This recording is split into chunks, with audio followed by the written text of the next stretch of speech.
It's my pleasure to welcome everybody here. It's your third day, so obviously you know everything. It's also my pleasure to introduce somebody who actually needs no introduction, and that's Steve Schwarzman, 40th anniversary of Blackstone this year. So you'll learn a lot about what he's achieved and what we've achieved as a firm. And so welcome. Well, welcome to a class with no grade. It doesn't get easier than this. So I want to congratulate all of you. I thought I'd talk a little bit about Blackstone. And, when I was your age, I didn't even know there was something called stock. The whole thing was an utter unknown. And you've got such massive advantages compared to, when I started, where we had to learn things and much more primitive. We didn't have an internet, and so you couldn't learn things very easily. And you have all those abilities, plus you're unbelievably smart. I appreciate who you are, and you're going to have a great time here at Blackstone. Don't think when you go into finance, it's just about numbers. I didn't even make it, to calculus. I basically capped out in the third grade with Mrs. Ashford's flashcards. Add, subtract, multiply, and divide. And my advanced math was learning how to move a decimal point.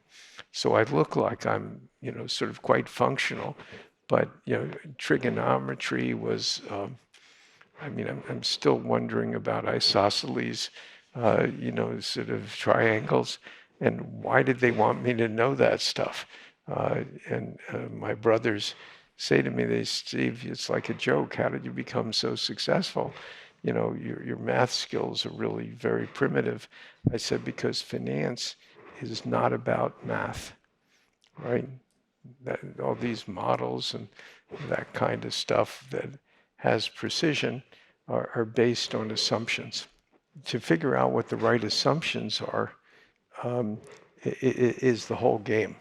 Actually putting it in a wrapper and throwing it into some device with semiconductors that gives you an outcome is you can almost do that after a while. It's just in your head. It's really figuring out what makes sense. If a company's going to grow, why? It's not the numbers that come from it. It's the why. Why is that happening? Is that going to continue to happen? Is it going to get better or is it going to get worse? Right? This isn't a financial skill per se, right? It's judgment. It involves understanding in a general sense, and it's figuring out what seems reasonable.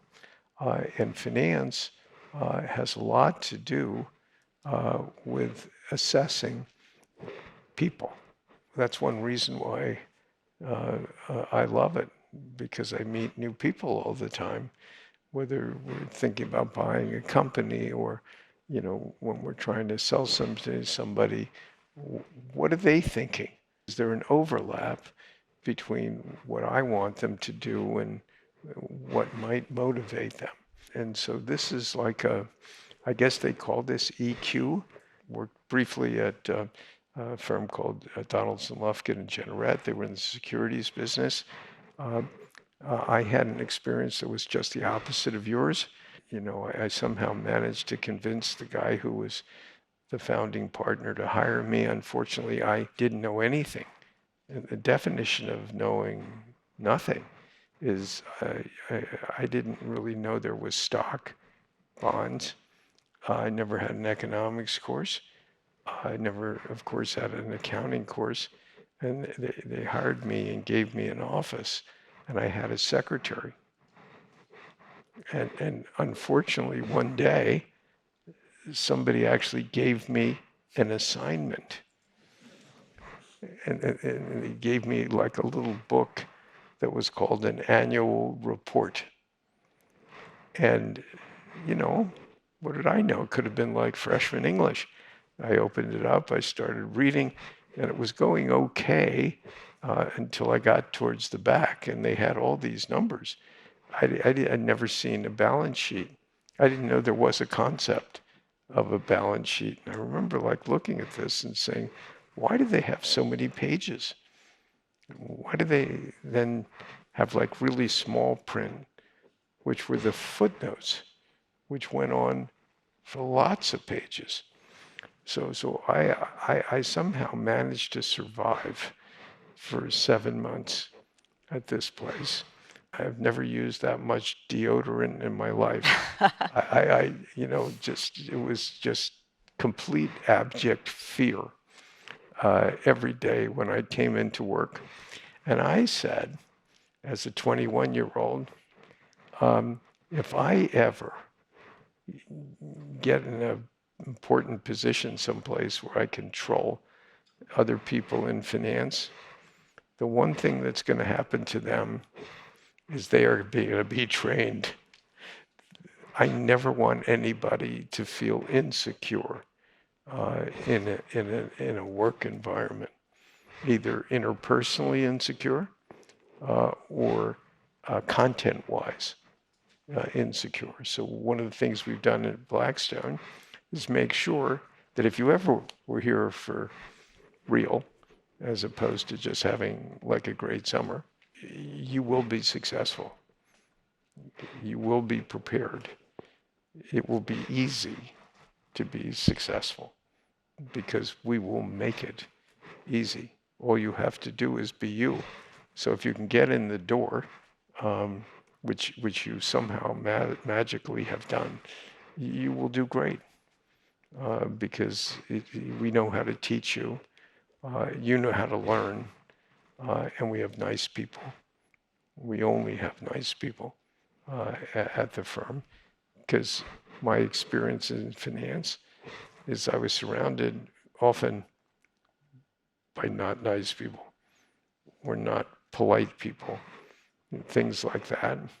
And I said, that's not what I believe in, so we won't do that. When we started, we had a strategic plan to do three things. One, M&A advisory business. This is a wonderful business. All you do is talk, and people give you millions of dollars. Imagine doing that. You all talk, right? Imagine when you did that, people gave you huge amounts of money. You would want to do a business like that if you could. So since I was head of Lehman's department that did that, and Pete knew all these other people, this was ideal for us, and we figured this would be our cash flow mechanism so we wouldn't have to raise external capital. The second thing we decided is we wanted to be in something that was called the leverage buyout business, which is now called private equity. There were only about 10 companies involved at that time. Now, evidently, there are like 10,000 companies. So we sort of got a good start. So we started our business at a fortunate time when a new concept was coming in. So one of the things you learn, if you ever see something that's really terrific, and it's mostly not being done, and you think it's got a lot of, sort of momentum, you should do that, right? It's hard to fail. You have to be stupid. There are some stupid people, they fail. But if you're just like reasonable and thoughtful and careful, that trend will really take you along. So that was our second thing. The third thing we said when we started is we wanted to go into other money management businesses. We didn't know what they'd be, but they had to have the characteristic of making a lot of money for customers, because ultimately this is a customer generated experience. If you give customers high returns with safety, they actually give you money.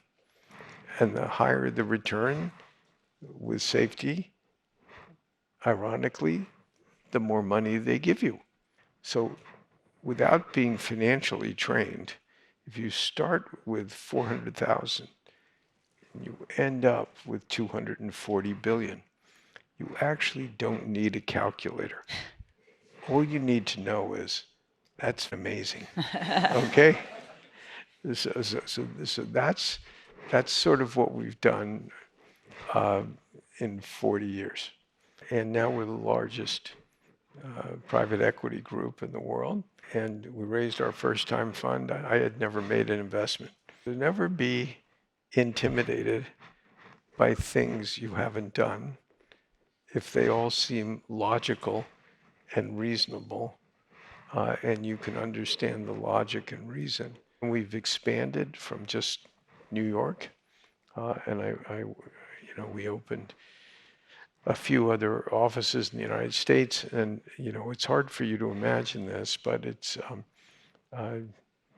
actually true. I wouldn't expand outside the United States because I always like to, in our investment process, see people as well as just hearing them, because when you see people and they're scared,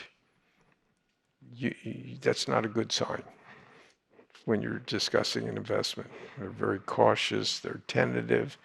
When they really love something, they're in love. And you can tell, even if they're professional, their posture is different, their syntax is different, and those nonverbal cues are very important. And at that point there, in the 1990s and before, there was no way to basically have somebody on a screen, because they started to have screens in the 90s, but the lips weren't coordinated. And if you tried to talk when they were talking, then both of you blew up, and there was no communication. And so I waited until they perfected video conferencing, where you could like simultaneously talk. It's like a real conversation. One person will eventually shut up, but if you're both talking at once, but the whole thing doesn't blow up. And so that enabled us to open an office in London. We're all over the world now. And every time you go to a new country, it's like being a tourist. It's sort of fun. You learn a lot of things. You meet a lot of people, and you have to learn that economy and how those customs are different. And what we do is we take our basic products and we start moving them around the world. So you're joining a mature Blackstone where people actually love us, and they will give us the benefit of the doubt when we're looking for money. When I started, I would get 17 no's for every one yes. So to get a no, you have to contact loads of people. We sent out 400 offering circulars. We ended up with 32 investors. That's not exactly what you'd call a great hit rate. To get an appointment for somebody to see you, it's really hard. And then the appointments usually last around an hour and a half, where you pitch your heart out. And it's a little like Gladiator. Now, at your age, you probably just saw Gladiator 2, not Gladiator 1 and Gladiator 2. But there's always that thing at the end of the contest where they look towards the emperor, and he either goes like this or like this. So imagine you're pitching your heart out on these things. 16 times out of 17, the person you're meeting with looks at you and goes, "You suck."